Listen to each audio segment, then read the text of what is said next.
వారసత్వం అంటే డబ్బు ఇవ్వడం కాదు, ప్రాపర్టీ ఇవ్వడం కాదు. వారసత్వం అంటే మన పిల్లలకి, లేకపోతే మన పెద్దవాళ్ళు మనకి డబ్బు ఇవ్వడం కాదు. వాళ్ళు సంపాదించిన ఆస్తుల్ని మనకి ఇవ్వడం కాదు.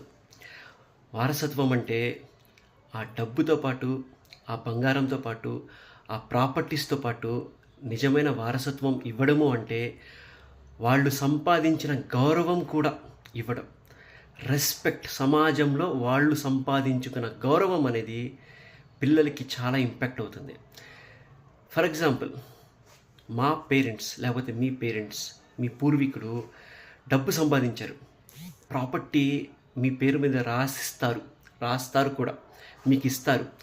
కానీ అనుకుందాం, వాళ్ళు గౌరవం, రెస్పెక్ట్ సంపాదించకపోతే ఆ గౌరవం, ఆ రెస్పెక్ట్ అనేది మనకి పాస్ అవుతుంది.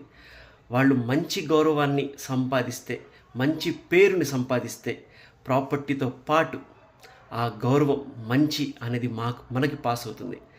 అదే వాళ్ళు కనుక, మన పూర్వీకులు ఇల్లీగల్గా డబ్బులు సంపాదించి గౌరవం లేకుండా బ్రతికి, అసలు మనిషి అంటే ఇలా ఉండకూడదురా అనే ఒక పేరు సంపాదించి, డబ్బుతో పాటు పేరు సంపాదించి, అంత చండాలమైన పేరు సంపాదించి ఆ వారసత్వాన్ని కనుక మనకిస్తే మనల్ని కూడా ఎవ్వరూ లైక్ చేయరు.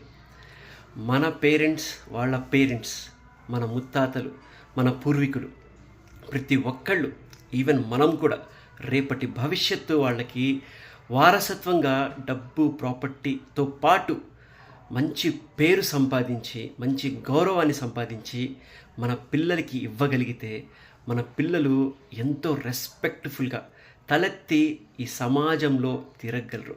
అది నిజమైన వారసత్వం అంటే. డబ్బుతో పాటు మంచి గౌరవాన్ని పిల్లలకి ఇవ్వడమే నిజమైన వారసత్వం. నా ఈ వీడియో నచ్చితే ప్లీజ్ లైక్ చేయండి, షేర్ చేయండి. Thank you.